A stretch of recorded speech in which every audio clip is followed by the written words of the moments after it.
So it's those three names you mentioned, Jamie, and the story you also mentioned, which will make tomorrow's release quite difficult. On the one hand, there will be happiness to see three more hostages coming back, and the ceasefire is clearly working. On the other hand, the story of Yarden Bibas is difficult, to say the least. He will come back, but there will be no immediate family to receive him. As you mentioned, his wife and his two little children are still in Gaza. One of them was kidnapped when he was only a 9-month-old baby, the other a 4-year-old little boy.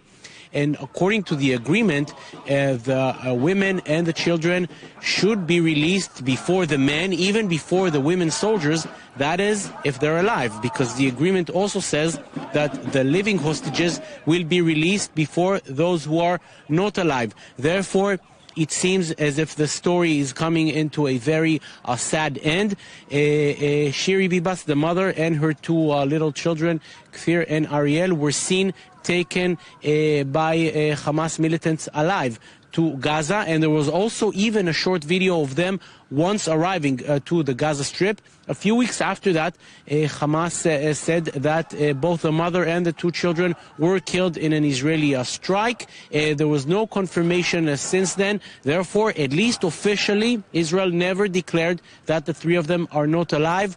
But judging by what we're seeing, and according to the terms of the agreement, all of the women, all of the living women have already been released, including the soldiers. Men are already being released, and this mother and her two children are not released. Their father will be coming tomorrow to what will be a grim welcome, and along with the joy and the happiness and the excitement we will see tomorrow, this story will clearly create a lot of sadness.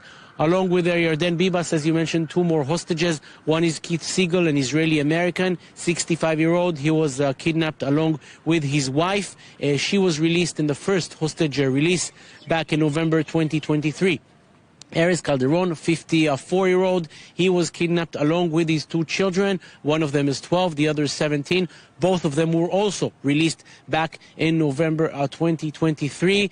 And this will be the story of this release. When the ceasefire was agreed on and the hostages began to arrive back, it was clear that there will come a time in which the joy will be coming alongside with other difficult feelings. This will probably be the day, the understanding that Shiri Bibas and her two little children might not be alive. Later on, during the first phase of the ceasefire, some dead bodies will return because, according to the list given by Hamas to Israel, 8 of the 33 people in the list are not alive, and it will create that very grim reality of the ceasefire agreement.